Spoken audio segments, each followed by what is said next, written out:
Testing 1, 2, 3. Testing 1, 2, 3. Your host Cy Smith coming to you on a Blue Saturday. Every fourth Saturday of the month is our discussion we call the National Summit, and I'm coming to you to bring you this.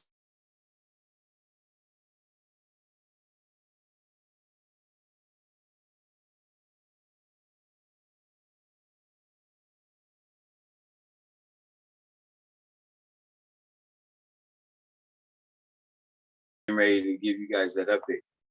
Excuse me here, I gotta sneeze as soon as it comes out. Right, excuse me. So I know we're live right now. Thank you guys for joining us. I'm going to be with you for the next 2 hours. So if you need to take a break, feel free to take a break and come back. This is being recorded. It will be streamed on YouTube, so you guys will be able to watch it forever. All right. So let's get started. The National Block Club University is a non-for-profit focused on making our neighborhoods safer. And we do that by going block by block, person by person, engaging each person, finding out what it is that they bring to society. And then we work to integrate what they bring to society to the whole neighborhood.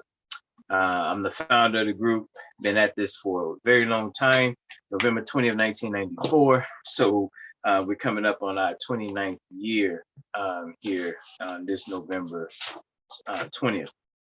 So we always begin with opening, which is what I'm doing now. We go through roll call. Right now it's, so for the people, just my regulars who watch us every month, I did this yesterday, which was the actual fourth Saturday, and it didn't record. So I'm doing a replay now, and we're walking through it, just what I did yesterday, but I'm walking through it today, next day. So it's 3:05. It's 3 o'clock now. At 3:05, we're going to get into roll call.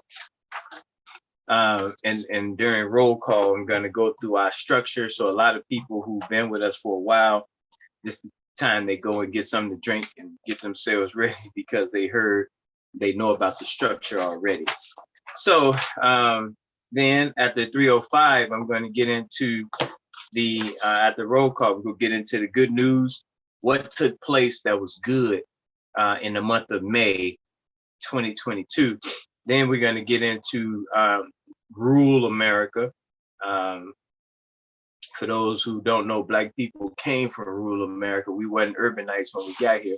Our society was more rural back then. So we're going to give the rural reports, primarily Bucksport, South Carolina, and we're going to be talking about Mississippi in that regard. Then we're going to switch over and talk about safety and young people. That's going to be from 3:20 to about 3:40. Then we're going to go into economic development and construction. That's going to go from 3:40 to 4 o'clock. Excuse me. At 4 o'clock, we're going to switch gears and talk about education and health. That's going to take us to 4:20. At 4:20, we're going to switch and talk about policy, laws, and legal accountability. That's going to take us until 4:35. And at 4:40, we're going to have open session. If anyone have anything they want to talk about, you can text me. This is streaming also on Facebook. And then I answer that question that you may have.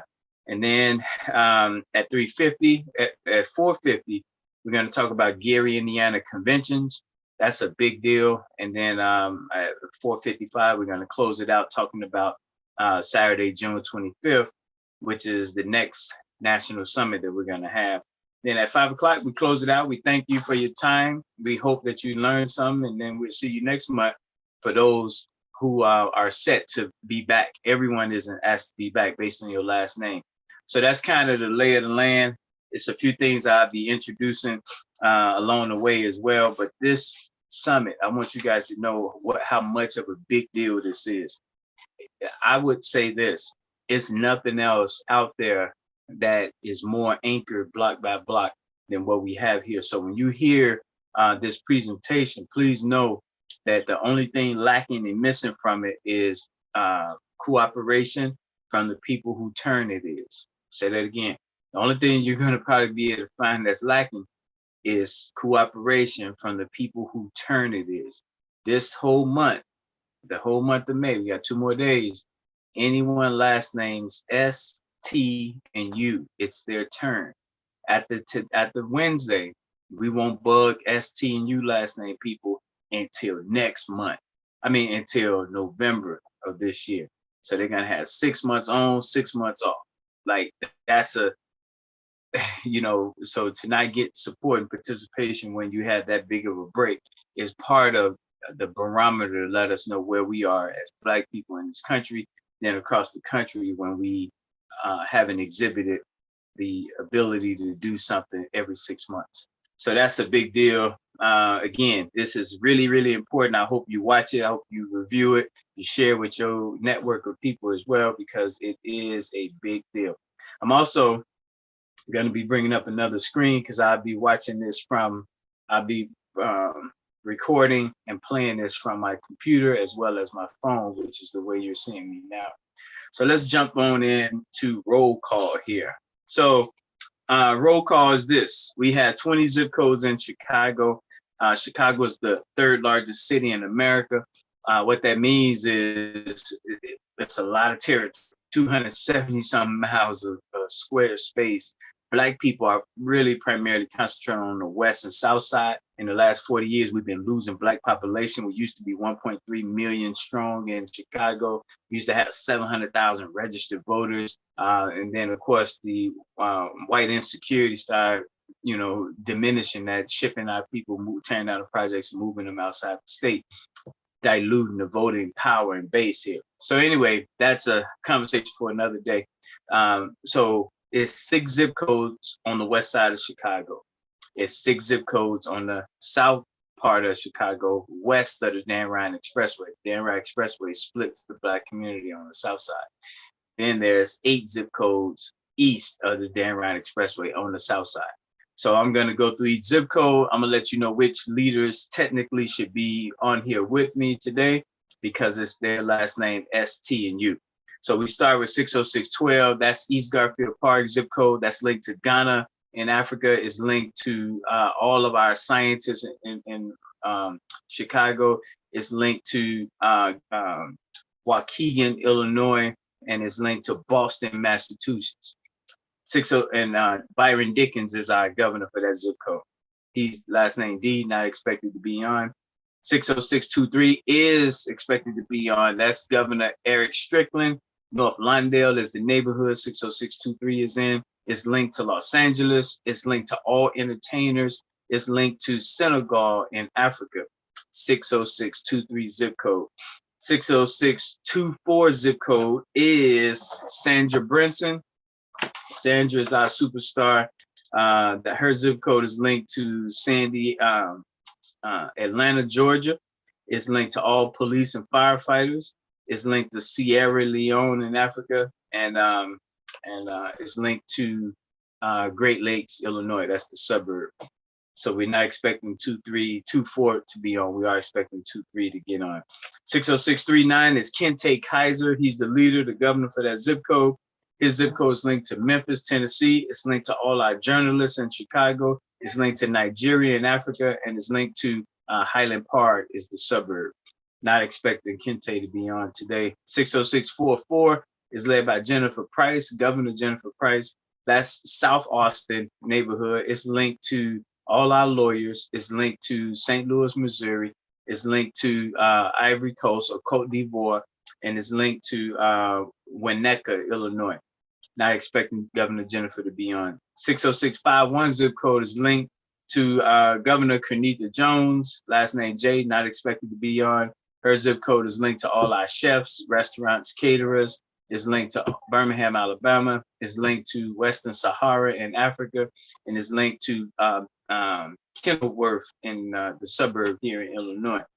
Not expecting 51 to be on. 60609 zip code doesn't have a governor. We have Ken Atwood as our fill-in person there. That zip code is linked to Detroit, Michigan. It's linked to all our construction field personnel. It's linked to Ethiopia in Africa, and is linked to Aurora here in Illinois, the suburb. Not expecting Ken Atwood to be on. 60620 is led by Governor Francis Newman. Her zip code is linked to Egypt in Africa, is linked to Norfolk, Virginia here in America, is linked to all our veterinarians career-wise, and is linked to Lisle, Illinois as the suburb.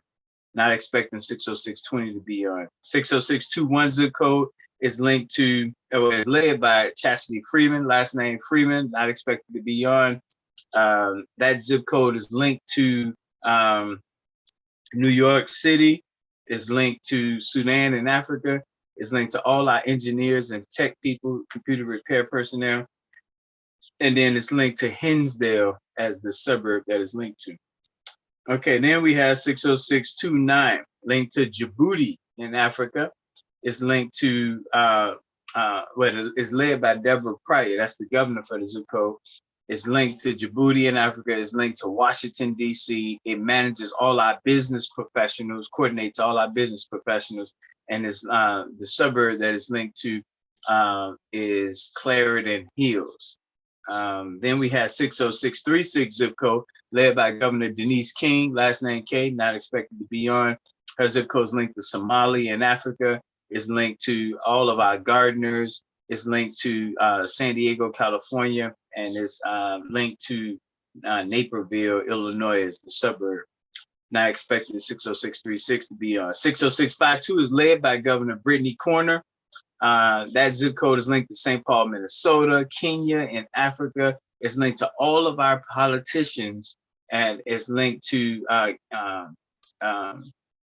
LaGrange as the suburb.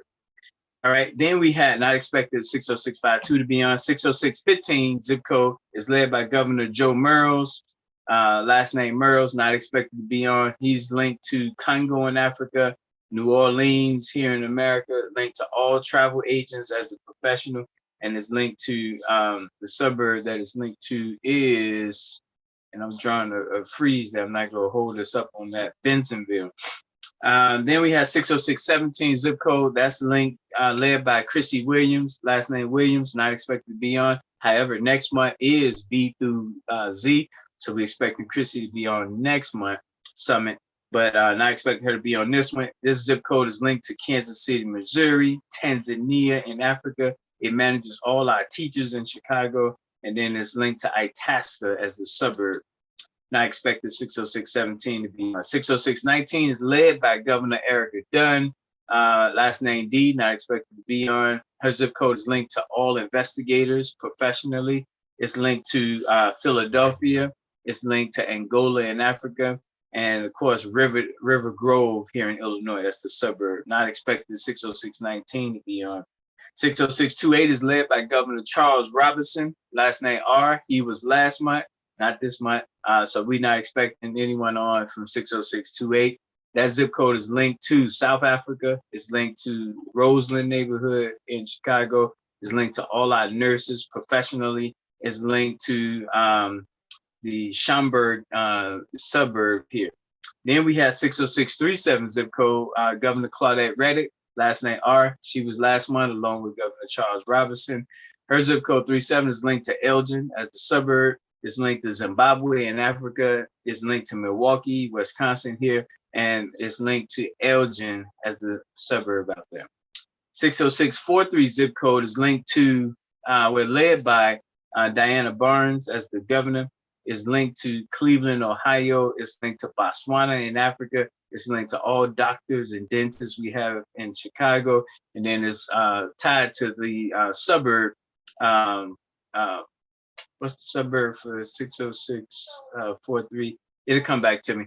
60649 zip code is linked to, led by Rachel Lindsay as our governor. Is linked to Zambia in Africa. It's linked to all sales and marketing professionals. It's linked to Miami, Florida. It's linked to, and so that's the linkages for 60649. Rachel Lindsay, last name L, so she is not expected to be on. And then the last one is 60653 zip code. That's linked to linked to Gary, Indiana. It's Gary, Indiana, and 60653 is linked to Nibia in Africa. It's linked to all administrative professionals, book authors, professionally, career-wise, and it's linked to Franklin Park, Illinois, as the suburb. All right, I know that's a lot. I know that's quite a bit. And the key with that is I wanted to make sure that you guys who never heard me present who we are, that is our structure. And that is also our, I didn't talk about the system, but that's the structure. So you know what we're linked to. And every one of them linkages have time set aside to when we stay in touch with that. We massage those relationships or who's in those professions. So that's what the whole process that we have is set up to do. So I kind of went over a little bit. So let's jump right in. We're going to be taking breaks throughout this presentation. And so let's go right now. We're not going to take the break because I'm a little bit behind here, but we're going to go right into good news reports. So overall, I would say May was a month that is typically, historically for us, one of our busier months out the year, because when we talk about stopping the violence, Memorial Day weekend tends to be the most violent, most dangerous weekend. The second most dangerous and violent weekend. 4th of July, 37 days later, is the most dangerous, violent one in Black America. So everything we've been doing since the beginning of the year has been about recruiting, training, getting ready for this testing period, which is May, June, July, and August. That's the test for all the work we did since December of last year to see if we was able to recruit enough people, train them, and get them comfortable so they can go out in our neighborhoods and affect change. So the good news is we got several administrative things done in this month of May that's going to allow us to get ready to access the funding we need from our people. A lot of you guys who haven't gotten even the thank you letter from us is coming, because our system that we had has allowed us now to know what your year to date, however long you've been with us, how much money you contributed to us, how many $12 donations you've done. This has been a stickler for me since 2014, because I want to properly make sure that we're thanking you for your 10 years of donating. That's $120. I want to thank you for your 20 years of donating. That's $240. So us getting our internal system up and functional is going to allow us to be able to thank you the proper way and hopefully win you back over to donating $12. So I'm really excited about that. We also, good news wise, is we got our 1,000 Black businesses. I'm gonna talk about that more during the 340 hour, because that's when we're gonna be getting development, but I can't hide my excitement. We're having 50 Black businesses in 20 different US cities identified. Like, that is beautiful. We're talking about getting our process set up where we're going to be able to raise $100,000 like this. And that is going to be a game changer for us. So, excuse me, now let's get into rural towns and the reports for rural towns. So what I want to do here, we're going to talk about Bucksport, Mississippi. So all people that we meet, we call it a 38A. That's the form we use when we meet a new person. The goal is that we're going to create an industry, a job industry in Bucksport, South Carolina. And it's going to be where there's 46 million Black people, where 46 million Black people, name, address, and information will go to Bucksport. And we'll have 7 offices down there that's going to process everyone's name, address, and phone number before shipping that information off to Mount Bayou, Mississippi. So it's Bucksport, South Carolina, owned to Mount Bayou. So we're going to be creating jobs in those small towns for Black people. So that's the good news, is we got the 1,000 Black businesses identified. We're getting ready to create mailing labels for them.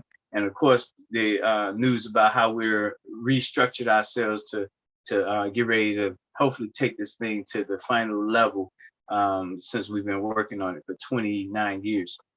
Let me read something to you about Mississippi, though, because I want people to really have a grasp of what's really happening down there with Mississippi.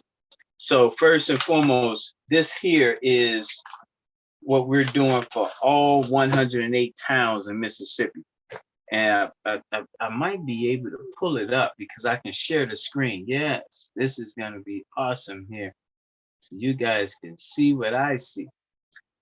So I'm gonna come back to it because I don't want to lose you guys right now. Um, oh, it's showing. So we'll see where we at. Right now we're 10 minutes before the change at an hour, so I can't spend too much time here. But I see it's pulling up.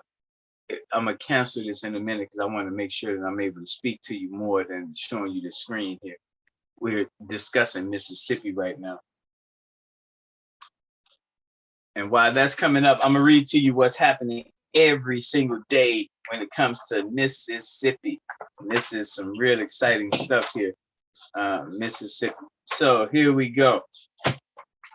Yeah, that screen's still coming up, so we're not waiting on that. I'm reading it to you so you can write it down or however you want to do it.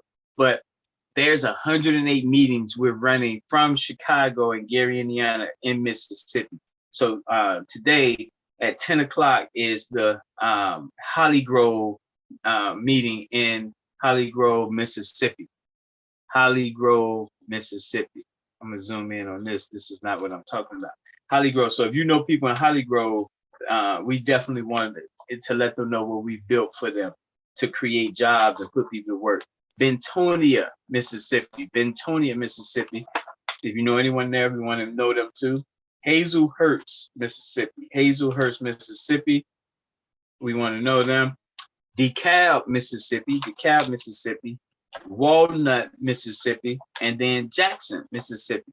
So those towns in Mississippi are today, every fourth Tuesday, ready for us to put them to work, meaningful work, where they go be able to earn some real money, helping to rebuild our infrastructure as Black people in this country. So it's 108 towns. I just read you 6 of them. Just know that it's a lot more than that, but I ain't gonna bore you with all those towns. I just want you guys to be excited that there's a plan for the Blackest state in the Union. There is a plan for that. We're gonna keep working that plan. All right, so now let's move off of Mississippi. I'm gonna read to you real quick.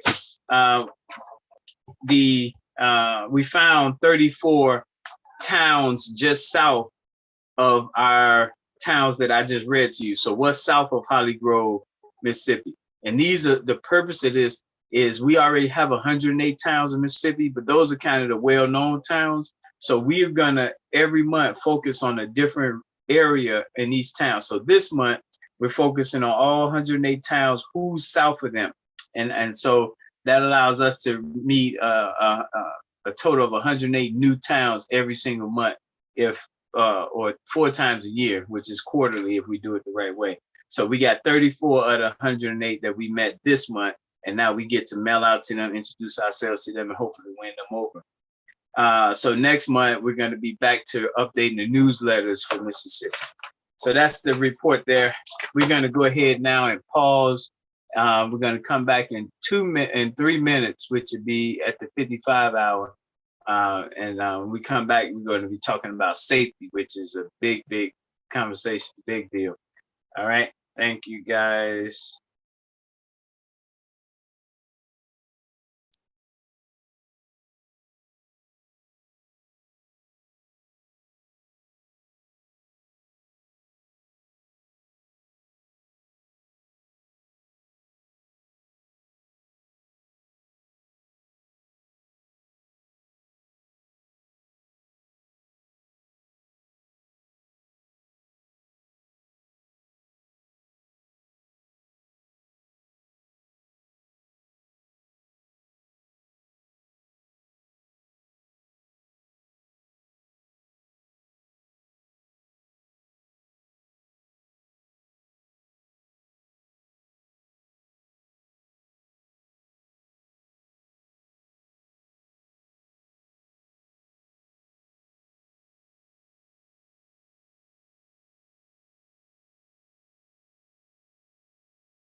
All right, everyone. We are back. We are back now.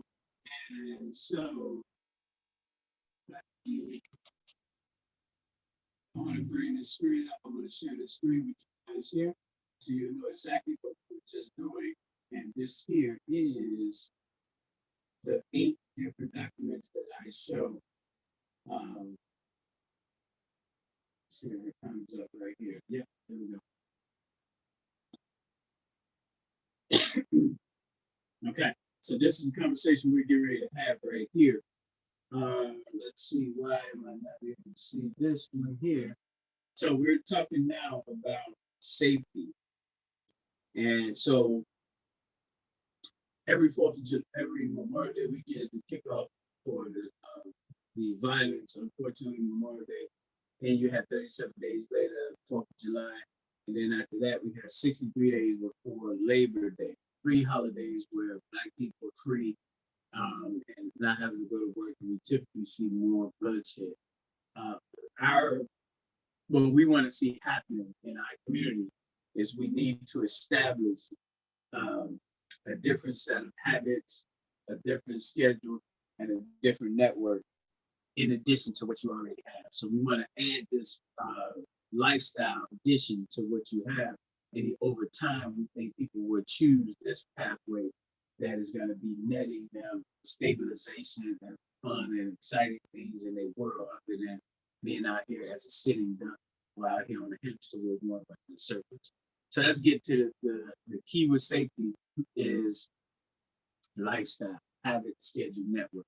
So as you can see here at the bottom, well, first in April, we talked about the block war games. And what that is, that's getting the odd and even number houses on your block to learn about what we're doing. That's getting the beginning, middle, and end of the block to know about what we're doing. That's getting the 4 corner houses to know about what we're doing. When we go block by block at that level, it's going to make it real hard for criminals or anyone else up to no good to get away with things because you essentially have them surrounded. Then this today, May 28th, we're talking about being able to fine tune our messaging. What I'm speaking to you right now is part of me really, really thinking, analyzing the messaging so people can digest because we have a lot and we can easily overwhelm a person. So we want to make things digestible, easier for people to feel good about what we're talking about. So lifestyle is relatively something people can, understand that. And so that's why I said habit, schedule, network is the key there. And we're going to keep driving home. And of course, next month, we're going to be focusing on getting to the DSM region, which is Detroit, St. Louis, Milwaukee region. We'll be concentrating on getting to the Kansas City, St. Paul, and Cleveland region. And the reason that I want to get to those regions is the goal is to get 50 Black businesses to get information. That's what we want to see happen. So that's kind of where we at. Missing persons is a part of our dialogue because unfortunately, Black women make up a good percentage of the missing persons that go as unsolved. We got to do better. And that's what Block War Games is about, getting to know every house on the block, finding out as much info as we can on the block so that we can make sure who owns that abandoned building attends to it. All right, so let me put this up now.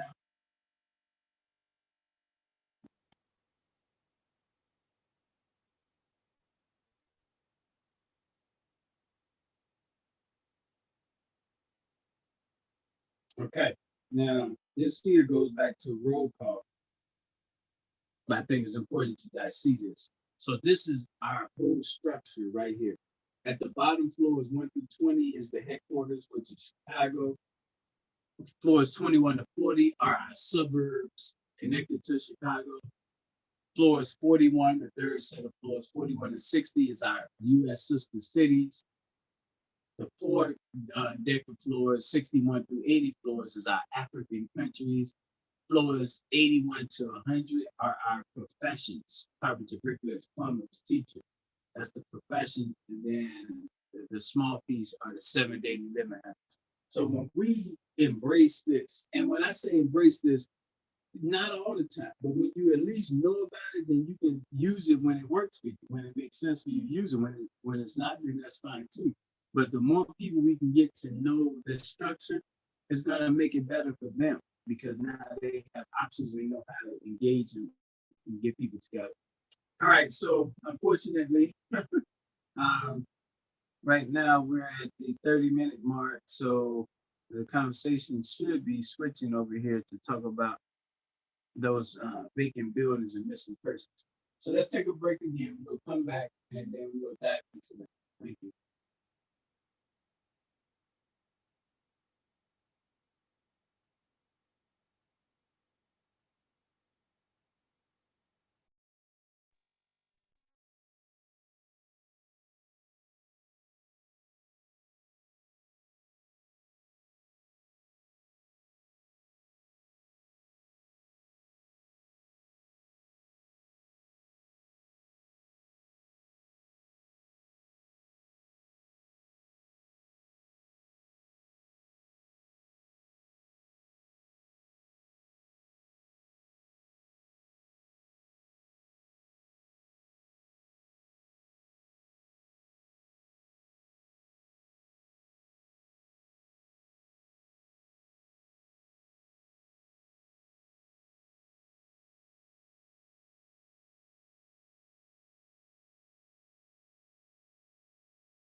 All right, everyone. Your host, Cy Smith, coming back to you. We're discussing missing person.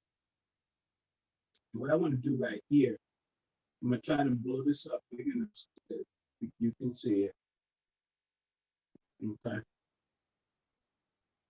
All right. So what this is called worldwide duty codes. At any moment, anyone can come up missing. Anyone. With our structure and our system, it's the system part now. The system is dealing with when. The structure is dealing with more who. So I want to better explain what this means. But duty codes mean every day someone is on duty, every single day. So this is July. And so every first Friday is GF1. And GF1 is a code that tells us a lot of information about who, it tells us when, and it tells us what. The G is for green, that's why you see it sitting in the green. The F is for Friday. The 1 is the which Friday, and this is the first Friday. If you look underneath that, you'll see GF2.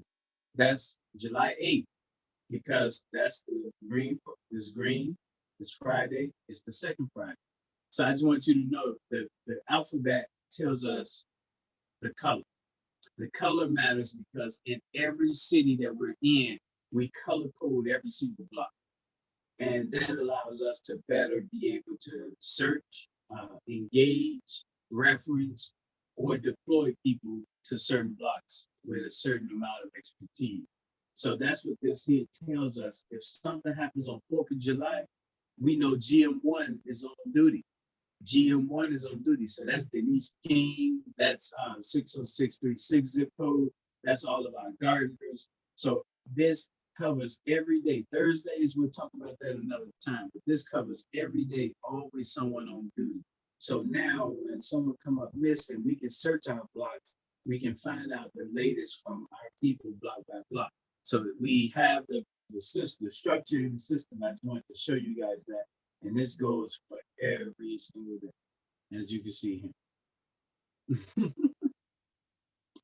All right, so what I want to start doing, Erica Dunn is our zip code leader for 60619, which is responsible for all our missing persons in Chicago. They meet every second Wednesday of the month, Chatham 60619. So what we're going to start doing is keeping a list of anyone who came up missing or was found every 30 days. So that way I can give you guys a real report when we have our summit. All right. So that's it for our missing persons. I want to go right into now the last piece dealing with our young people. And so let me stop sharing the screen. Okay, I did stop sharing the screen already. All right, so our young people, think about this when it comes to youth. They are only an example of what they've been exposed to. So you take some 15-year-old, they only been able to learn and connect. So in the last decade, at 5 years old, they weren't doing much. So in the last 10 years, so they only got 10 years worth of experience, insight, perspective, very limited. So what we have here is these age brackets. And let me see if I can add this to the screen so I can talk to you as you look at it. So this here represents, I think that's it right there. There you go, exactly. So what this represents here, and I'm gonna zoom in so you guys can see it right there. This represents a plan for 5 to 9 year olds. Like, what is our plan for 5 to 9 year olds? Well, what we know psychologically about 5 to 9 year olds is they're at the absorbing stage. So whatever we do, they're gonna just take it all in. So here we wanna, make sure that we're giving them positivity and love so that way they can take that in.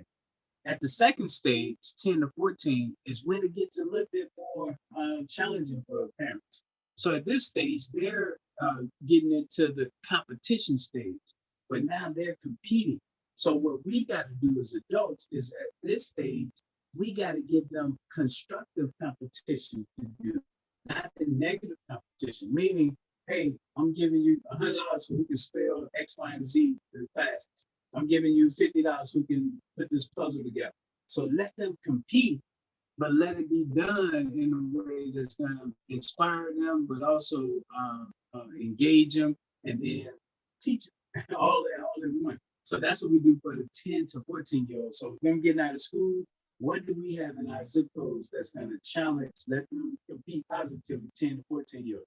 What do we have in our zip codes that's going to allow our 5 to 9-year-olds to absorb positivity and constructiveness? Now, let's get to the toughest age. 15 to 17 years. This is where the rubber meets the road. This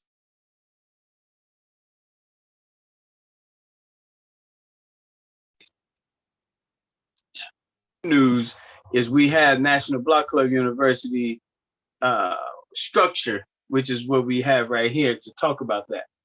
At this stage, 15 to 17-year-olds, it's all about travel. It's all about getting outside of their comfort zone. It's about letting them meet new people away from their old people. Because at this stage, they're learning about everything from sex, drugs, relationships, you name it. This here is when they experiment a lot. So the more we can let them travel this country and meet and see new people, it gives enough intrigue in their life so they don't get bored and complacent and start doing things that they shouldn't. All right. And so the last one is the plan for 18 to 21 years. The problem with this group is if they're not going away to college, military, they're probably going to be just now trading time for money in a 9-to-5 job.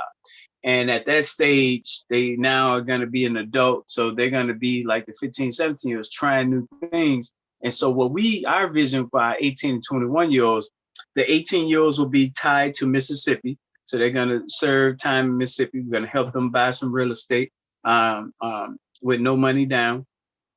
19-year-olds are going to be tied to our 20 cities around the country. Our 20-year-olds are going to be tied to Africa. Our 21-year-olds are going to be tied to their local zip code because they grown and whatnot. So that's our vision, is to get them into rent to own real estate, no money down, so we can get them anchored with some land. And we're going to make sure that they're making money with our system that we have so that they can pay that rent in order to own it. All right. That's our vision for our young people. I hope that's a vision that resonates with you and gets you somewhat excited. All right. That's our plan for next summit we're going to be talking about. So now let me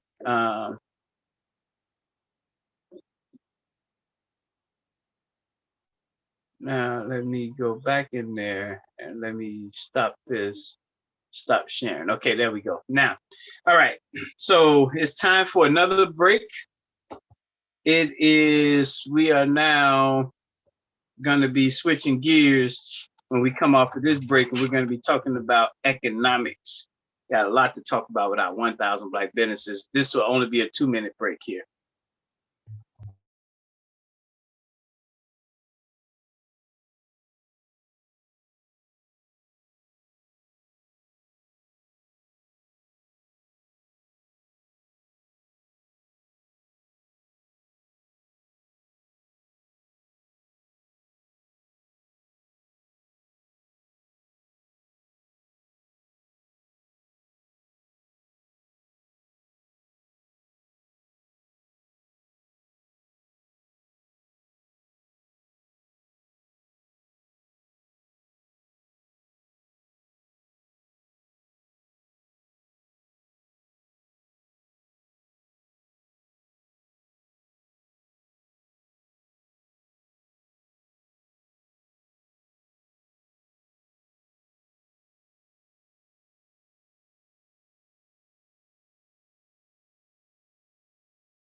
All right, everyone, I am back. I am back. And as you can see here, we are about to talk about the 1,000 Black-owned businesses.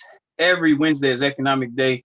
Every Wednesday, we're talking about how to pull Black businesses together, how to keep more of our money in our hands. I want to show you guys another screen while we talk about what we have now with the 1,000 Black businesses. This is powerful, and I'm excited because when we do this, we're going to be able to raise $100,000 pretty easily as we get people to buy into this. So this here is the screen that you've never seen before. This here is what 1,000 Black businesses look like. This is significant because these are 1,000 Black people dream. This is 1,000 Black people aspiration. We don't know if out of these 1,000 Black businesses, how many are struggling to survive, how many out of the 1,000 are thinking about closing down shop because of the struggle, how many of them want to expand shop. Money is good, they want to grow. So this is a big deal for us to have 1,000. Let's go through this real quick. This is 50 Black businesses in every zip code. So let's go through this first one right here. Gary, Indiana. It won't let me go no further than that. So Gary, Indiana. That's 50 Black businesses in Gary, Indiana, right there. That's what it looks like. And we're working to establish relationship with these Black businesses so that they will build the muscle, the economic trust muscle of pulling together $100 at any point. When we have 50 Black businesses in Gary, Indiana, agreeing to pull together $100 at any given point, that's $5,000. So this one box of Gary, that's $5,000 when we build up the trust to release $100, 50 of them. If you go right here, Chicago has already done it. That's what it looks like when 50 people pull together $100. That's $5,000 without not one meeting. $5,000 without one meeting. That is significant, and that's what the plan is. Let's go here. This is Atlanta. 1,000 businesses in Atlanta. We're trying to build that muscle up. Then here, Detroit, St. Louis, Milwaukee, Miami, Birmingham, New Orleans, Dallas, Memphis, Kansas City, St. Paul, Minnesota, Cleveland, Ohio, Los Angeles, San Diego, Boston, Philadelphia, DC, Norfolk, and New York City. This here is what 1,000 Black businesses look like.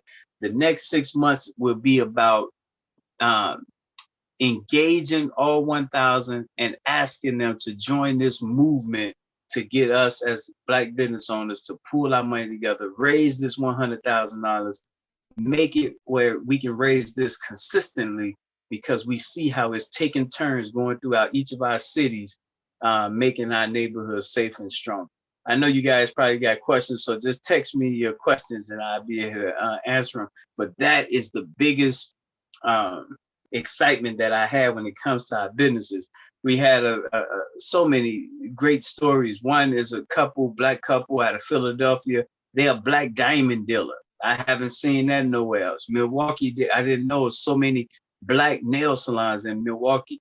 The Black tire shops are in the South, whereas we lost them in the North for the most part. So just looking at our Black businesses and how in each field, they got something different that's allowing them to shine.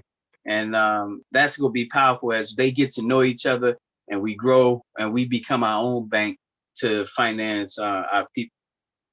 So every Wednesday being Economic Day, so every Wednesday we're talking about naming your 4 Black businesses that you support. This is how we hold ourselves accountable. It's one thing to feel good about something, but what does the numbers say? you got to always look at what does the numbers say. And unfortunately, the numbers say in our community too often that we not circulating the money with each other. So we meet, we have a good time, but when it comes down to where's that dollar going, we find that that dollar continues to go with people who don't care about our conditions, what we're going through. So the naming your four allows us to hold ourselves accountable, because your four can't be my four. You got to raise your own four. And that's what that's going to allow us to do. All right. So now this next slide I want to talk about under economics is, and we got to get into construction real quick too, is we call it CATS. You see this? Let me zoom in. That CATS, CATS, that stands for conventions, appreciations, tours, and summit. So what we have here, and this is great for you guys to see this on this, you can look at it. We have three queens and one king on this that helps me every Wednesday. So we got Sister Olivia out of Los Angeles. Every first Wednesday, Olivia and I are talking. Me and Sister Rita every second Wednesday, Rita and I are talking. Patrice and I every third Wednesday we're talking, and every fourth Wednesday, DJ Claude and I are talking. That's all 4 Wednesdays. And the reason we're talking, because we want to get our people to be able to name 4 Black businesses that they spent money with each month.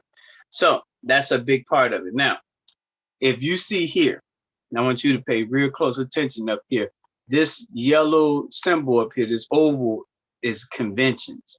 Gary, Indiana is our headquarters for all conventions. These are the businesses that we're asking to forever help us with these conventions. Anyone that sell apparel. See that? Let me zoom in so you guys can see that. Anyone that does apparel, we're asking you to help us with the Gary conventions. Anyone that's a beautician, help us with the Gary conventions, no matter what city you're in America. Anyone that's a chef, a DJ, an entertainer, a restaurant owner, a seamstress or a tailor or a travel agent, we want you to help us with the conventions. When Black America started putting money behind the conventions, $5, when we put little money behind the conventions, that's going to make Gary so robust. And when Gary is robust, what that means is now we have a city that's 8 out of 10 people Black that's thriving. Right now, you tell me what city is thriving where Black people are at least 80%. We don't have one. So we need to create that. And the conventions alone will allow us to do it. And if these businesses working with me and Sister Olivia agree to come together, we're going to be able to make Gary vibrant. Now, there's months next to each one of these. Those are the only months we will bug you. Those are the months that we will engage you. So if you're a DJ, only in June. So that's how we got that set up. Let's go over here to the second Wednesday group. So now this here shape here is for all of our appreciations. Now, every month we appreciating someone different. This month we appreciate women, not just mothers, but women. Next month we appreciate men. So every month we appreciate. So 12 appreciations a year. We putting these appreciations into action in every U.S. city. So these are the businesses that we're asking to help us with putting some tangible resources behind the winners of these appreciations. Beauty supply store owners, car wash owners, cellular store owners, cleaners, both dry cleaners, laundromat, carpet cleaners, anyone in the cleaning industry, anyone that's in daycare, any gas station, any landlord, any liquor store, nail salon, or realtor. When we get buy-in from them, now love is being spread in all 20 cities because of them. That's going to soften up all those people who's winning these appreciations to being able to name their 4, which is going to help everyone out. The months next to it is how we're going to take turns sharing and helping each other out in that group. Let's mosey on over here to Sister Patrice and I every third Wednesday. You see that? Tours. What is the tours? The tours is going around in every city and spending time in one neighborhood. This month, every May, we're on tour in Chicago and Bronzeville. So all 19 other neighborhoods are coming to Bronzeville before the month is out, bringing their talents and gifts to Bronzeville. This allows us to be like a circus, and we overwhelm our neighborhoods with good coming in that one neighborhood for 1 month. In Gary, all zip codes, all communities are coming to the Glen Ryan neighborhood on the east side of Gary, just like on the east side of Chicago, which is Burnsville. So the businesses helping us with the tours are all accountants, all barbers, dentists, doctors, funeral homes, landscapers, lounges, massage or skin personnel, and moving companies. When we get buy-in from them, now these tours can be more visible. We can run TV commercials, radio ads to really promote us being in this one neighborhood for the whole month, creating vibrancy, making it less convenient for criminals to get away with crime because there's so much activity happening. And it's as a result of these businesses here in the Third Wednesday group led by Patrice. Then finally, the fourth Wednesday, Claude and I meet and we talk. And when we meet and talk, we talk about the fourth Wednesday group. And you see summits above that square there. The summit is what we're doing right now. All summits are through Chicago because it's the global headquarters. So when we talk about every fourth Saturday, people coming up from Detroit, St. Louis, Milwaukee to Chicago for the summit, this is the group that's going to help make that easier for us to pay for people to travel here. All auto mechanics, all book authors, all bricklayers, all carpenters, all corner stores, electricians, journalists, martial arts instructors, lawyers, marketers, painters, plumbers, salespersons. When they buy into this, the money will be there to make sure transportation is a guarantee to move our people into Chicago for this summit to be updated on all this good wealth of information. So together, what you're looking at is 4 Wednesdays. Every Wednesday is Economic Day. Us bringing 39 industries together, everyone in their lane, so no one's crossing into no one else's lane. And now we got CATs happening, conventions, appreciation, tours, and summits, creating vibrancy in all 20 of our U.S. cities. All right, so I took up a lot of time with that, but I felt like that was really, really important. So now what I want to do is switch gears real quick. We're not going to take this break. I got to speed up here. And I want to talk about the construction. I'm talking about construction. So we had 2 minutes and then I got to get on education. Then we'll take that break. So let's do construction real quick. So hopefully you guys have been writing this down because now I'm about to give you something new, fresh and new when it comes to construction. All right. You're going to love this. Let's get on into construction right here. Booyah. All right. So it's going to take a minute. There you go. So this way I want to zoom in right here with you guys is right here. So, and that date is wrong on there. It should be May 28th. I got to change that. So these reports are due. And what this means is these are the professions that's in construction. And I know most people say, oh, mechanics not in construction, but they're in the field of working with your hands in a skilled trade. So that's where the mechanics come in at. But we want to start every January and December finding out how many auto repairs was done for our people. And this is going to expand to the place where we're going to know where all of our broken down cars are, how this Ford F-150 needs a transmission and this Ford F-150 on the other side of town needs an engine, how we can merge those two together. So we got at least one Ford 150 working. We blessed that with a single mom struggling. We're gonna, because of our network, we're gonna, in every one of these fields, we're gonna be able to do some collaborations we just haven't seen before. So January and December, we're gonna kind of force that issue and find a report on how many of them cars we were able to do that with. Bricklayers, we're gonna be asking them every April for an update or report. How many people did we go and do their porches again, brick porches? How many houses did we tuck point? Carpenters, March and September. Hey, everything deals with carpentry. We're going to be asking for that update, that report. Electricians, every June, did you fix these outlets? Someone's doorbell didn't work. That's going to allow our electricians to get out there and train our young people on how to do this work as well. Painters, every February and August. Plumbers, every November. Roofers, every July and October. Then, of course, welders every May. This process now, this is new to ask for these reports. We've always done this work, but now we're going to actually at the summit give reports for each one of these. This adds a different element because this is more of an accountability element when you look at this. And so next month, June 25th, we're going to be looking at the vocabulary for each one of them trades.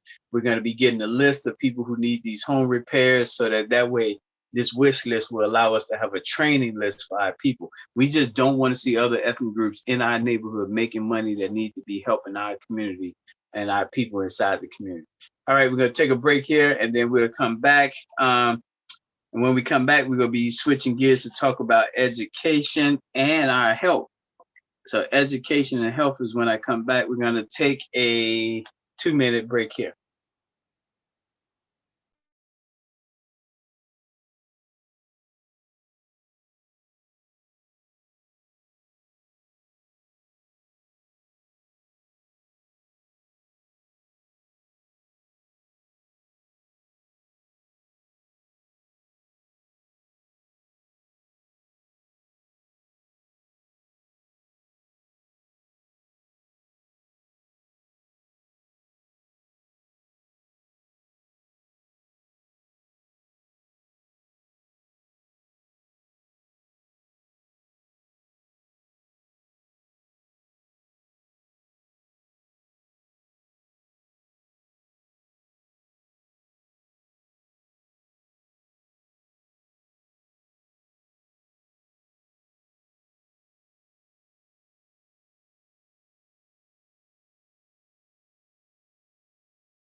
All right. Your host, Cy Smith, coming back to you.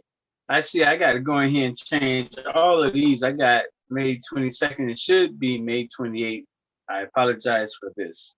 All right. So let's talk about the end of the school year. So we have K through 12th graders that are now out of school in some jurisdictions. I think in Georgia, for instance, in Gary, some of them are out already. So before the children get out of school, it's important that we ask for, just like they do at corporations, for an exit interview. There are many great things to glean, to gather from a person when they're leaving, whether they leaving positively or they leaving because of life circumstances. Perspective matters, and it allows leadership to make decisions, better decisions, more informed decisions. Same thing goes with our children.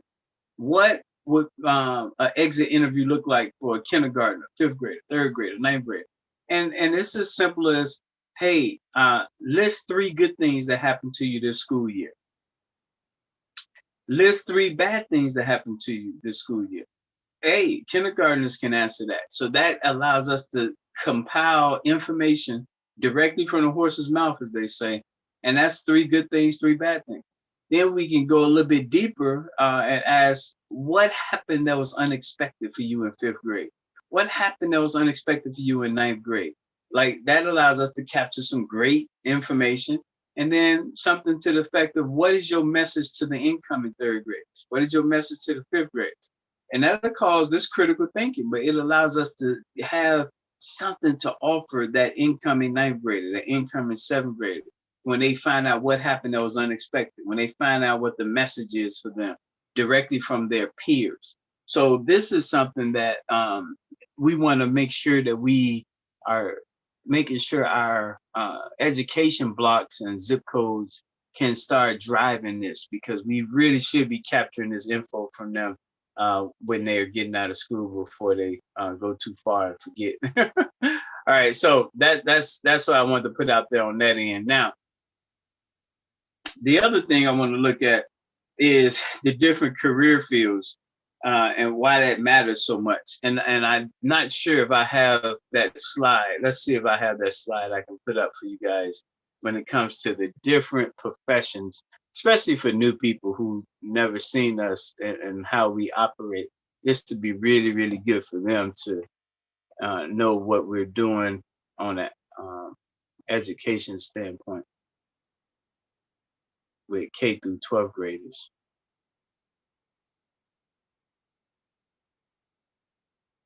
Okay. It is coming up here. I know I have it. There we go. Give it 1 second, you guys. It's gonna come up here. All right. So again, the purpose of National Block Club University is to stop the violence. We already know the more organized we can be block by block, it's going to empower all of us, and empowered people can better deal with this violence than people who are not motivated, not organized, not in any formation, not talking to each other. So what this does here, this is one zip code, but this is for any zip code. It allows us to have our kindergartners all the way up to 12th graders with a guaranteed audience in terms of who they're going to be talking to and even when. So for instance, if you look at kindergartners here, I'm gonna zoom in, kindergartners here, anyone that has a daycare, anyone that sings, dance, act, anyone that's a painter or a veterinarian, we're gonna ask them to invest in the kindergarten. We're gonna do the same thing for a first grader. Gardeners, people that grow food, we're gonna ask them to pour into a first grade. Liquor store owners, we just want their money. We don't want them influencing them with liquor. So we just gonna use their money for winter coats, winter boots, and then seamstress or tailors. They're gonna pour into first grades. So if you're a mom now, because of this system, and you have a kindergartner and a first grader, and you're a single mom trying to make it, now look at what you have. You got daycare owners, entertainers, painters, and veterinarians, gardeners, liquor store owners, and seamstress. You got 7 people who can help you 7 months out of the 8-month period for your children. That is so powerful for a parent to have that much firepower, that much backup. That is a big deal. And it goes on, so I'm gonna zoom out so you can see, but the bottom line is, it's just making sure that we as a whole are never caught off guard anymore, because we got, in this case, 39 industries linked to just 13 grades. So we got redundancy built in. But if you're a parent of a 9th grader, a 10th grader, and 11th grader, and you think it's hard, look at your support system. You got accountants, chefs, cleaners, landlords, Navy, welders, caterers, cellular store owners, Coast Guard, DJ, doctors, HVAC, apparel, authors, electricians, librarians, politicians on your side. That is a game changer, you guys. That is a big doggone deal, because too often they feel alone the more children they have. With this system, with this process, no, you got a whole bunch of people. All right. So hopefully that, that resonates with you. So let's switch gears now. These awards that we do is centered around just providing an incentive for our young people. The same way they have incentives to do negative, destructive things. We want to use an incentive to get them to do things like spelling bee competitions, mock trials, things of that nature. So that's the benefit of our award process. Now, every month we know what awards we should be giving out: $25 award, $50 award, $100 award, whatever the amount is. And it's named after you as the donor. So Wilbur Cook in Chicago, I'm sitting on $25 for an 8th grade, trying to find an 8th grade on the West Side. But if I can't pull it by this Friday, I'm gonna bless any 8th grader with it, just to say Wilbur Cook says, thank you for your accomplishment. This empowers all of you. When you want to put some money on a young person, hey, this system, this network allows you to be able to do that. So let's, now we're 10 minutes in, so I'm supposed to be switching gears, talk about health. So let's just switch gears here. Let me put the health flyer up, and then we're gonna talk about health. Okay. Actually, we're going to just go right into it. So let's stop this and let's go right on in. Okay. So every Thursday is health day to us. Every single Thursday is health day. So with Thursdays being health day, what are you doing weekly to be healthier? That's your health. but at least we have this process that allow us to help you to be healthier. And so it's 52 times a year, gives you 52 times a year to work on that. And it's very forgiving. Miss this one, catch the next one. Miss the next one, catch the next one. It keeps repeating so that you don't have to feel overburdened and rushed to get your weight gain, weight loss, or healthy habits um, um, administered. It's weekly, so you can keep catching up on it. So with every Thursday being Health Day, I personally been trying to do things so that I can show it on Zoom or on Facebook, YouTube, so that way people can just remember what day it is. But it's going to be even better when blocks and neighborhoods start putting together a Health Thursday agenda, because that's when we can really drive this message home and get more people on the block who's not coming to meetings to start acting out and living in some of this new way of life that we're putting together. All right. So we now the last thing I'm talking about health is how we gonna work with our people who's into health products, who sell health products. Every fourth Saturday is our sales, vending, and marketing day. So every fourth Saturday. So what happens is I meet a person that's selling a health product and they want access to all our people. And we don't do that. We believe that there's residual impact when you engage people, and it's not worth their while. They can tend to ignore you the next time. So when we engage people, we want it to be very intentional, deliberate, and somewhat expected. So that way we maintain that type of relationship where they pay attention to what we do, because we're not burning the bridge all the time with them. So the key with the Thursday effort and what we're trying to use this for is the people selling products. Because it's Thursday, we want to record you, present you to our audience, because Thursday they know they're going to hear about health. So now the ball is in their court. You put it out there. But on the physical side, on the tangible side, what we want to do is, because we're on tour, we want to bring you on tour. So now your products can physically go wherever we're on tour at. Another plus of the tour, another benefit of having this tour. And then the final thing is every fourth Saturday is our sales and vendor day. So every fourth Saturday is another chance for you to come out, plug in, and hopefully get sales. Wherever we're at, we're asking people to name their for last month. That puts pressure on them to spend money with Black people. That's the goal of why we do it that way. All right. Okay, so let me now get ready to switch gears so we can talk about the food intake, because that's a big part of what we're faced with, what we're dealing with. We're going to go ahead now and take that 5-minute break, and we're going to come back and dive into the food intake, what we're taking in our bodies. All right, we're going on a 5-minute break.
All right, everyone. Your host, Cy Smith, coming back to you.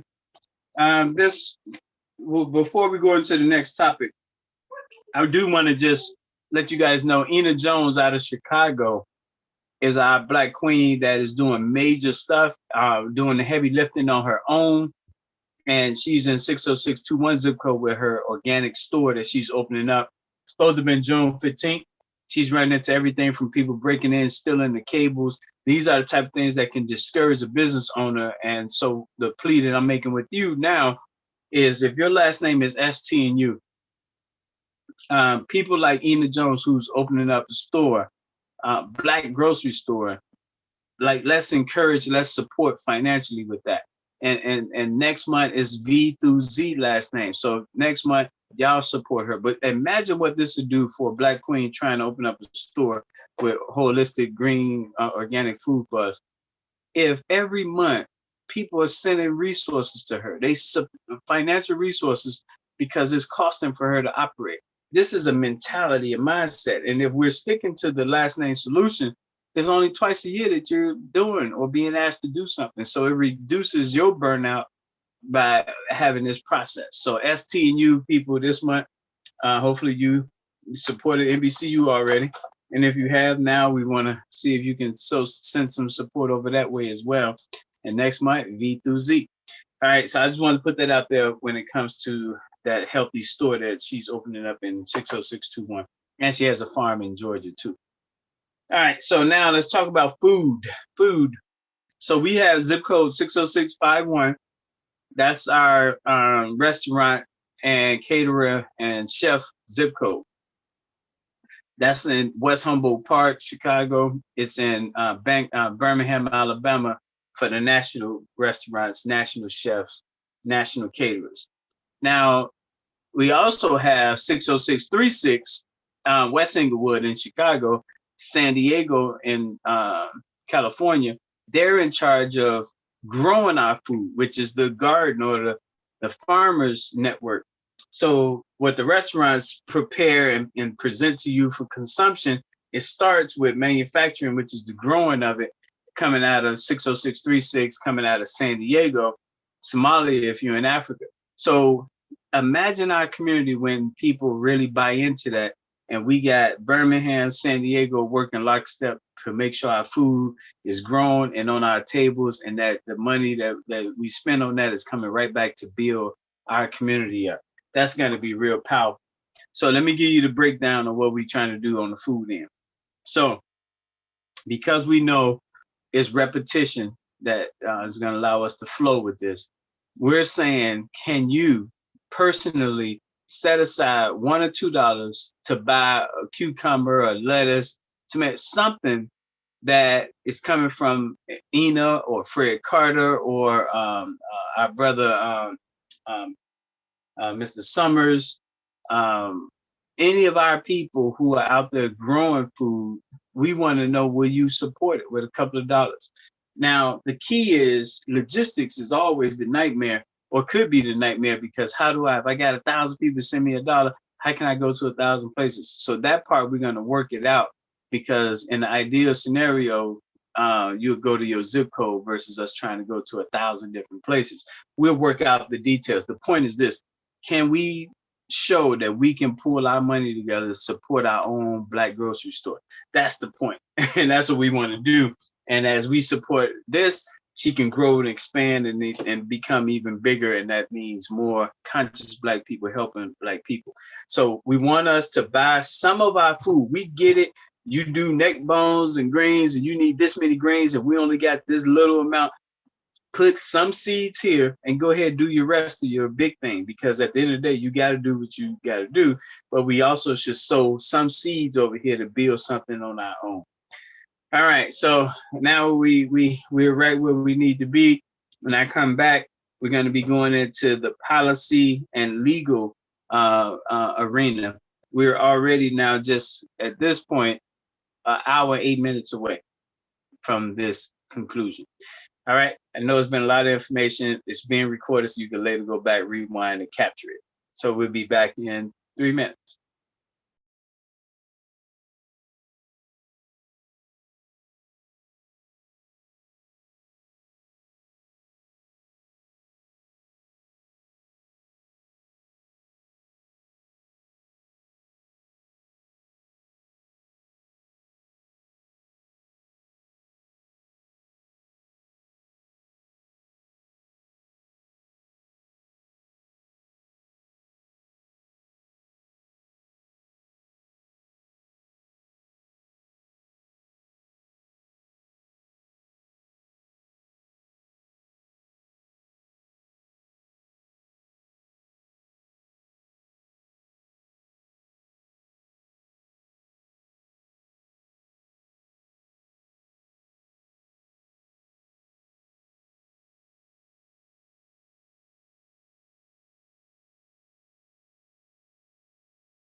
All right, everyone. Your host, Cy Smith, coming back to you again.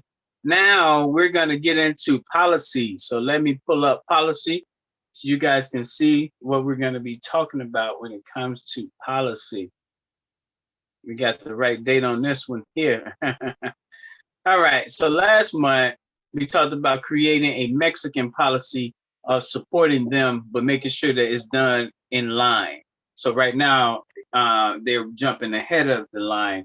We want to get it where they're in line. What do I mean by that? They're all over this country in Black neighborhoods. We have our Mexican brothers and sisters moving in the neighborhood. And as I stated in the past, a lot of people progress off the demise of us.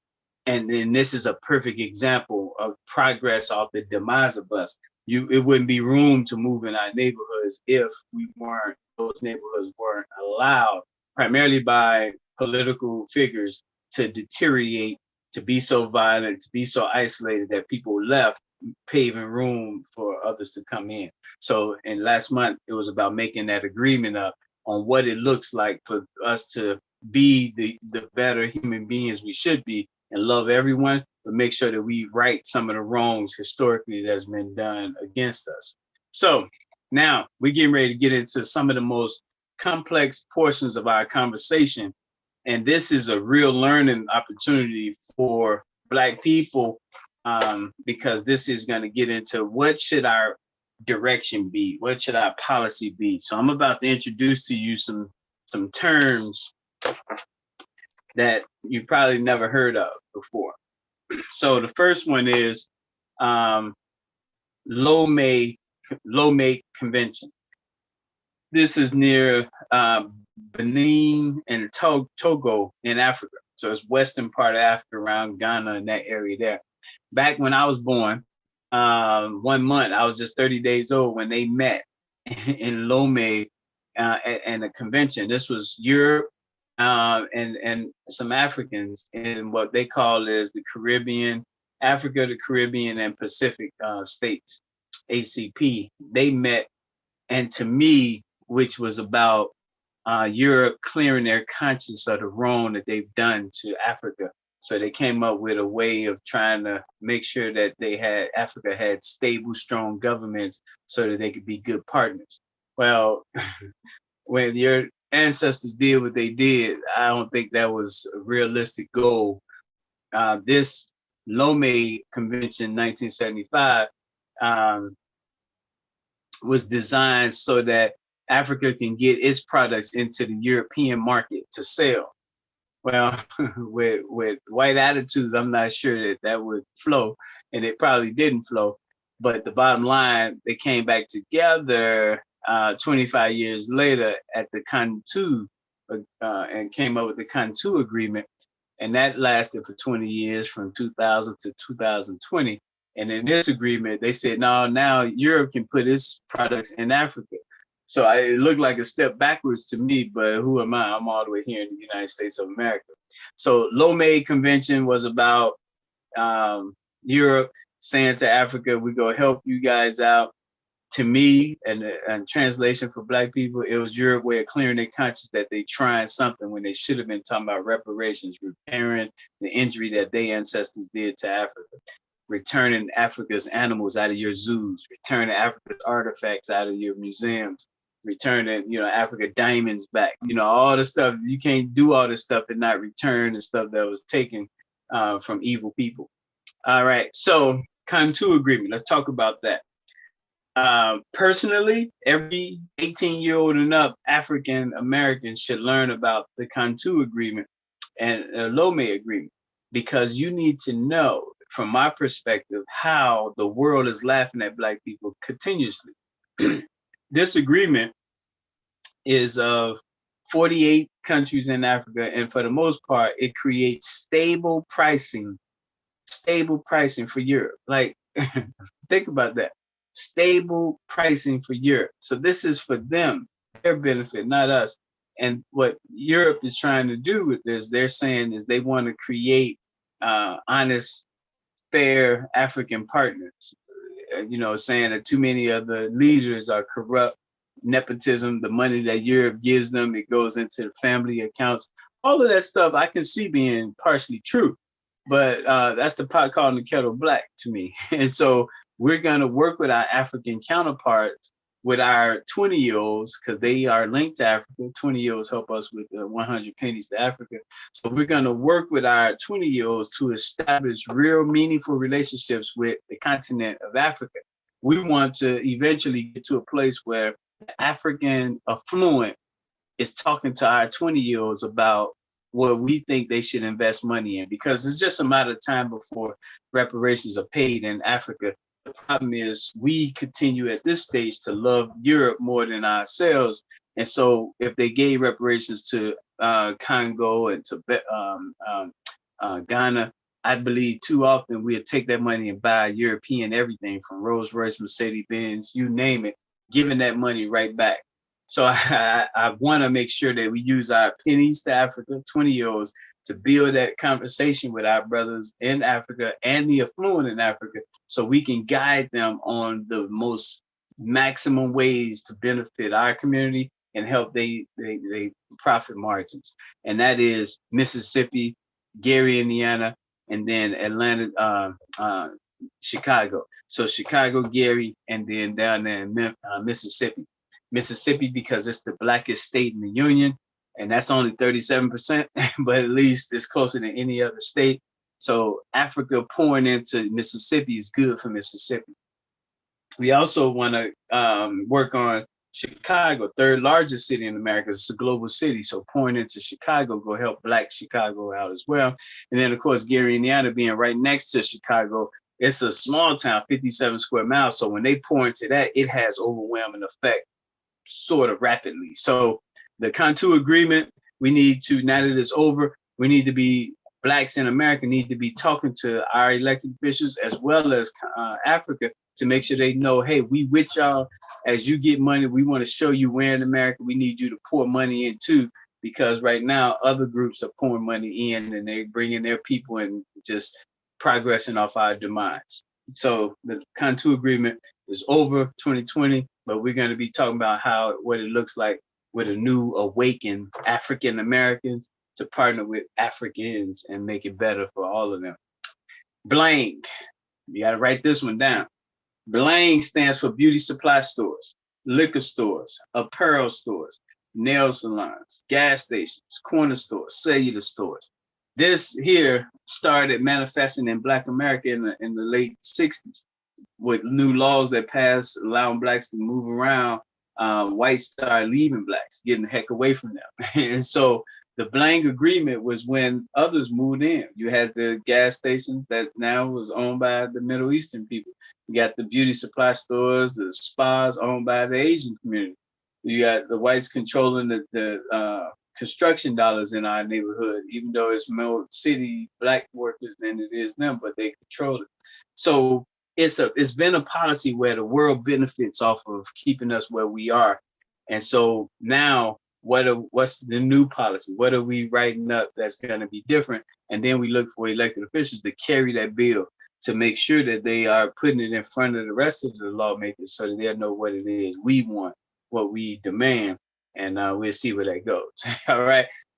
Next month, we're going to be talking about how to get corporate and foreign real estate investment temporarily banned until we can review and study what damage is causing to our U.S. homeless population and what it's doing profit-wise for the others. Let's take a 5-minute break and then we come back.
All right, everyone. Your host, Cy Smith, coming back to you.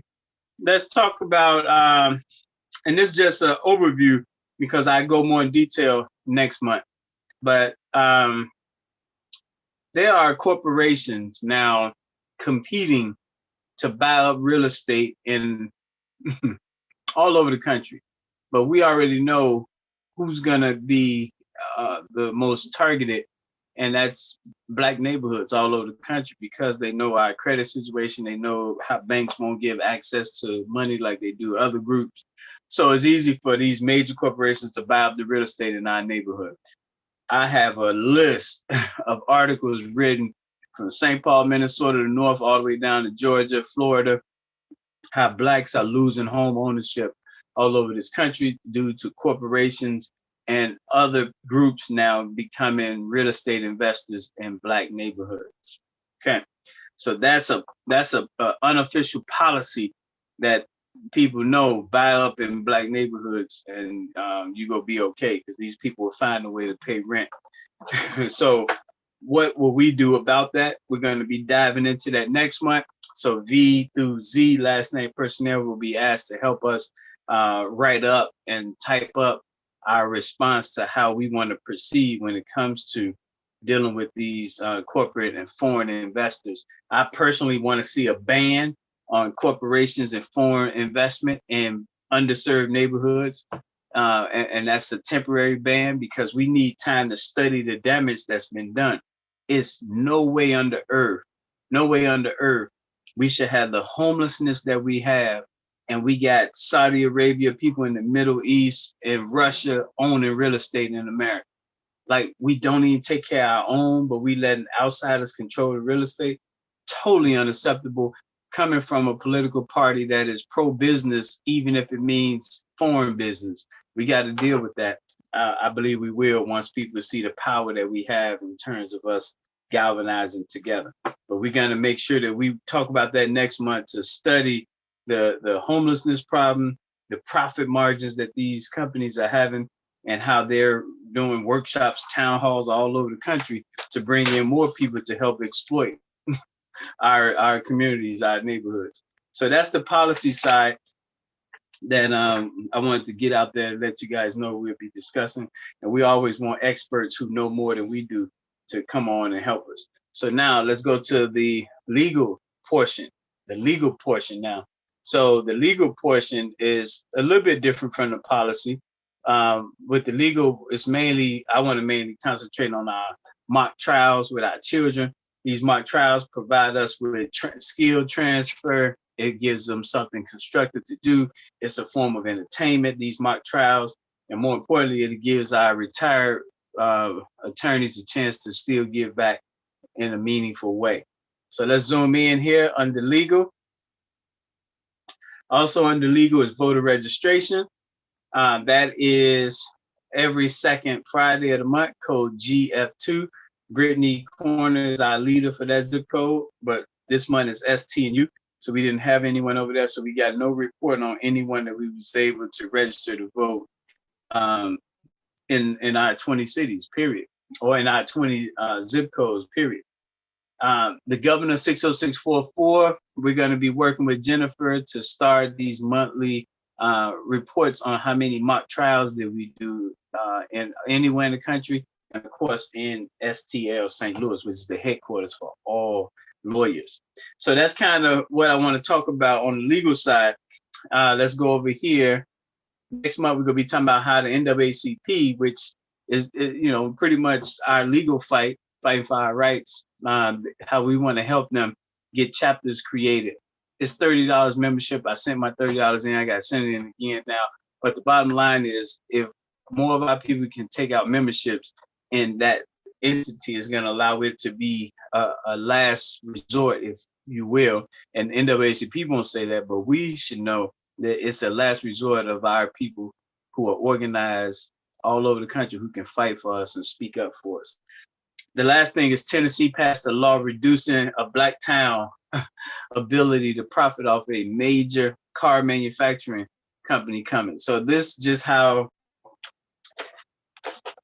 inhumane some leaders are, that they, now that something good is coming to a town, where blacks are the majority, they see something wrong with it. And I laugh because I serve an awesome God. I believe no weapon formed shall prosper, but it's something when you get a chance to see people show their true colors. And that's how I see that. Like, that's real unfortunate that, you want to control something that bad that you're going to show that you might look down on a certain group of people. And that says more about you than anybody else. All right. But this small town in Tennessee, but Tennessee also passed laws that allow outside the city workforce. So Memphis was trying to make sure people had to have home rule, meaning they had to live in the city if they're a public worker. And the state just took away the power of Memphis, any municipality, being able to have that type of rule. So what they're saying essentially is we want our people to live out in the suburbs, away from your rule in urban America, live in our suburban rule and our rural rule. And go into them cities, do your police fighting, then go back out there to the safe zone. That's problematic for us because it puts us in the same paradox we're in now when it comes to democratic cities, suburbs,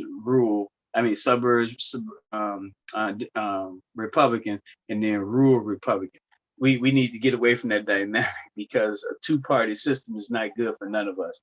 So anyway, that's what next month looks like. I'm going to go into the mock trial a little bit here. So the people we'll be looking for the mock trial, which is every fourth Tuesday of the month, that's Lawyers Day, YT4 is the code, every fourth Tuesday, would have been last names ST and U. The topic this month, because this month is Women Appreciation Month, is about a woman who had a lot of stuff for her birthday and Mother's Day. She went to take it back.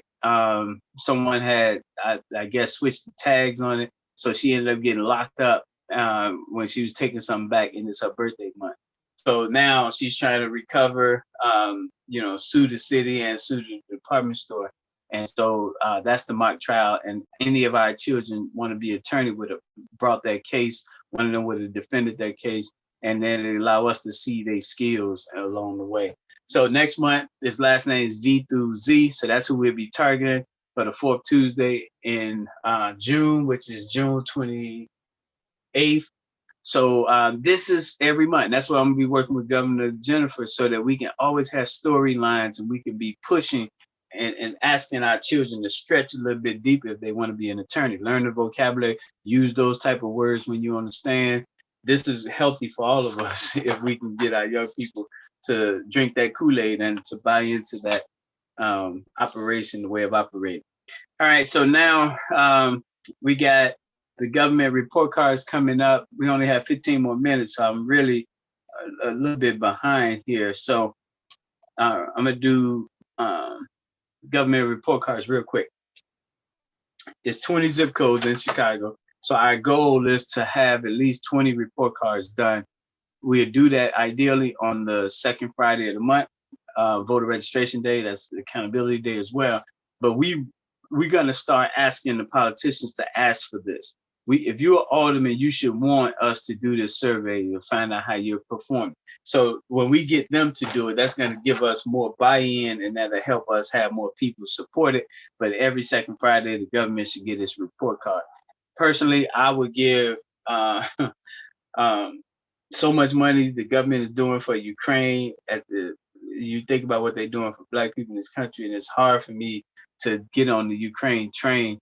I despise pain and suffering from anyone, anywhere, but to ignore the pain and suffering in Boko Haram, Nigeria, the pain and suffering in Zimbabwe, the pain and suffering in all these African countries, I don't know. Is it because, as Trump says, shithole countries? Like, when you put one struggle in front of us all the time and don't acknowledge the other one, I look at it sideways, and that's how I see that. Not to put the people of Ukraine down, but just, you're not the only one suffering in this society. And it seems like billions of dollars is flowing your way. And it just makes me wonder, $15 billion equivalent would flow in 1940s to European Union to help it stay away from Russia.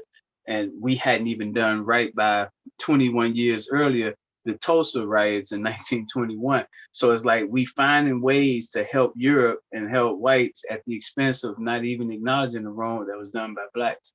So I'm slow to jump on that train. All right, so let's I'm down to 13 minutes now. So I'm gonna close this out. I'm gonna go ahead and take 3 minutes so we can come right back and we go wrap it up.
All right, everyone.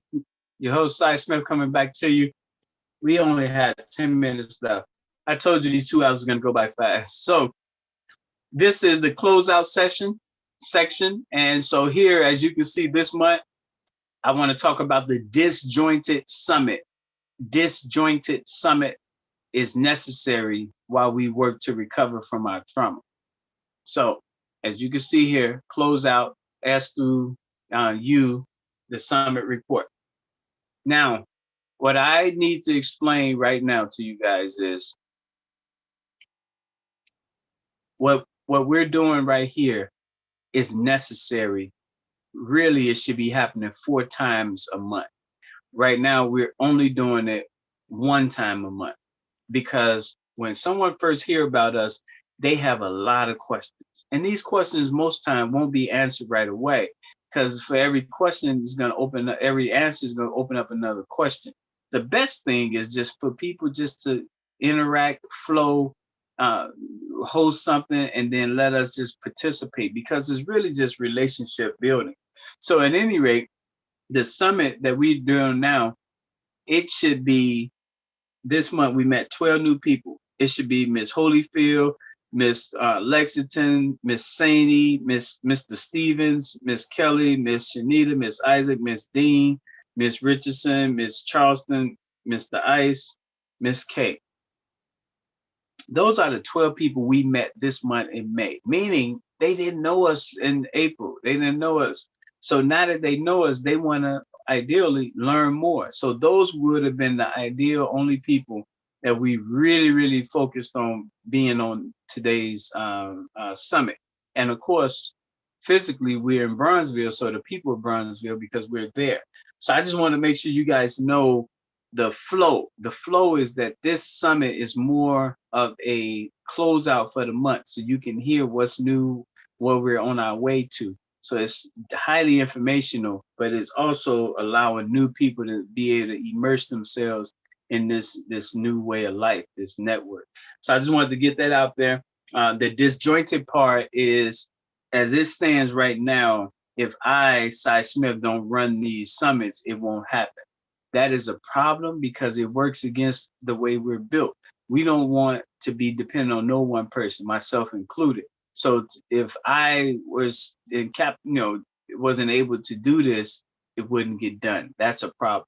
What we're gonna do is right now we're gonna make sure that every single month, whoever last name it is, that we give them their small part to do, because this is a lot to talk for 2 hours. This is a lot. So most people we know won't do all that. So what we're going to do is called disjointed, so that the 2-hour activation of the Zoom will be there. These slides will be there. And what we'll do is, if Charles Robinson, for instance, he's a school teacher, he got the education section. So he would just dial in, produce his presentation, and disconnect. That's it. But he got to do it in the window that we have allotted. That's the whole key. All our presenters have to do it in the window so that it don't mess with other windows that we have for other, professionals. So this is called the Disjointed Summit because it needs to get away from being dependent on one person. And that's me. So we're going to get it. For you as the viewer, the first couple of months might be choppy. You might have periods of silence where no one is saying anything. Bear with us. We're going to work that out, because the bottom line is people need to see us pulling together this system, this network. And I thank you for being a part of us being able to do that. All right. So now that's what the disjointed summits are. Now let's go over here and go into the conventions. So right here in April, we had the K through 3rd grade teacher convention, the 4th through 6th grade teacher convention, the 2nd Saturday, the 3rd Saturday, the 7th and 8th grade teacher convention, then the 4th Saturday, the high school convention. All Gary, Indiana, all conventions out of Gary, Indiana. This month, May, we had our women's convention. And all these tickets are $5. So all convention tickets are $5. It's designed to encourage people. It's $15 if you pay at the door. So we really want to discourage people waiting to pay at the door by charging 2 times that. So $15 at the door, $5 if you order it off Eventbrite. So the women's convention, we did that one. The landscaping convention, landlords convention, book authors convention. We're done in May. All right. Then we go right here next month. June, it's the accountants convention coming up. It's the graduates convention coming up. It's the men convention coming up. Then it's the technology convention coming up. So again, a full calendar of conventions here in Gary, Indiana, that should allow us to have a reason for people to travel here and pay their $5, get in here and meet some people. Hold on one second. Because I know we only have 5 minutes left. All right, so that's the conventions. All conventions are out of Gary, Indiana, on purpose, because 8 out of 10 people here in Gary is Black. It's a small town. You can easily own real estate here, pay low taxes, and it's a mecca for Black people. It has its own airport, own access to Lake Michigan, sits in the middle of the country. It's just a beautiful location that I think God wants us to speak out there so that people can know what they're sitting on, hold on to it, and expand and grow. All right.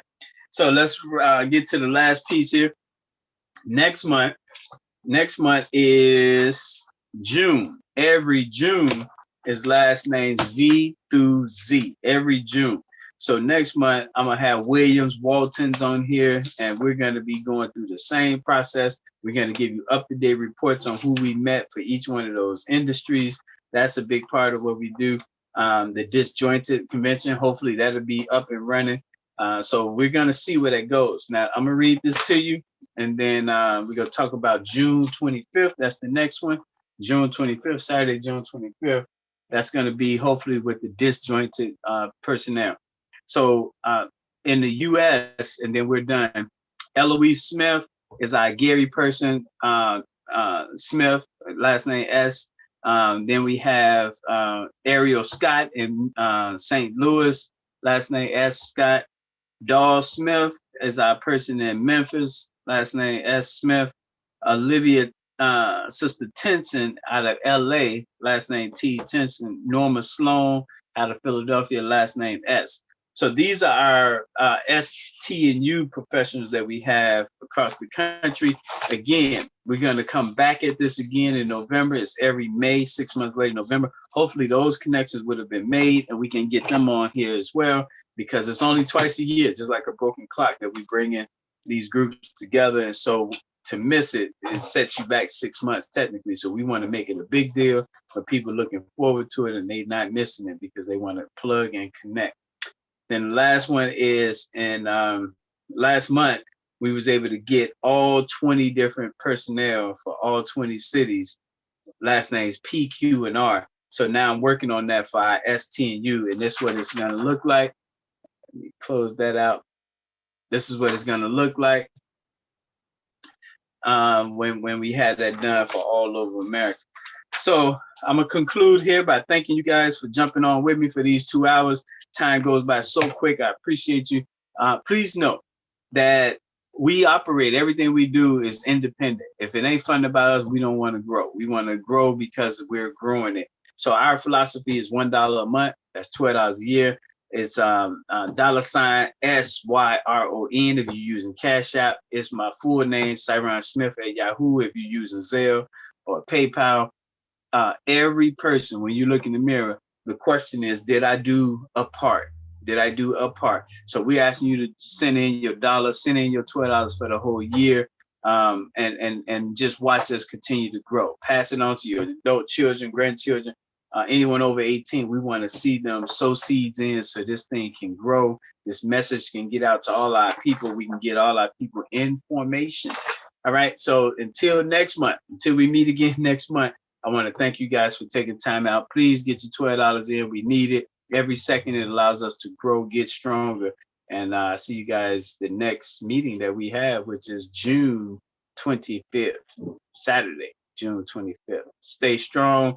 312 area code 405-8844. That's 312 area code 405-8844. Cy Smith, www.nationalblockclubuniversity.com, www.nationalblockclubuniversity.com. Peace, stay strong, and hopefully